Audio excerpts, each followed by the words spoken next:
Magandang araw mga kapatid. Update muna tayo mula dito sa Malacanang. Personal na nagtungo si Pangulong Bongbong Marcos diyan sa may Mariveles, Bataan para inspeksyonin yung isinasagawang mga silid-aralan doon sa may Mariveles National High School. Pero sa isang ambush interview sa nasabing probinsya, tiniyak ni Pangulong Bongbong Marcos na gumagawa pa rin ng paraan ang pamahalaan para maghanap ng ibang sources ng langis. Ngayon na hindi pa rin tayo tiyak kung hanggang kailan tataas yung presyo ng petrolyo na dahil din dun sa gulo na nangyayari dyan sa Middle East. Ang sabi ni Pangulong Marcos, ang pag-uutos daw niya ay dalhin na dito sa Pilipinas yung mga stockpile natin na nasa ibang bansa para masiguro na aabot ng 2 to 3 months pa yung stockpile natin o yung supply natin dito sa ating bansa dahil wala naman tayong magagawa doon sa presyo ng petrolyo.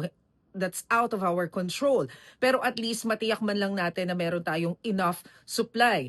And sabi nga ng Pangulo, iniiwasan na sana natin yung paggamit ng coal. Pero dahil sa krisis na nangyayari, mag-i-import daw ulit tayo ng coal para matiyak na may magagamit yung ating mga power plant at masiguro rin na meron tayong sapat na energy supply. Sinusuportahan din ng Pangulo yung paggamit ng solar power. Matatandaan kasi natin na nauna na nga na direktiba ng Pangulo doon sa mga government agencies na magtipid sa paggamit ng kuryente, at least makapagtipid man lang tayo ng hanggang 10% dun sa energy consumption. Kaya kung matatandaan natin, ito yung pinaguhugutan kung bakit nila naisipan na magpatupad ng 4-day work week sa mga government agencies.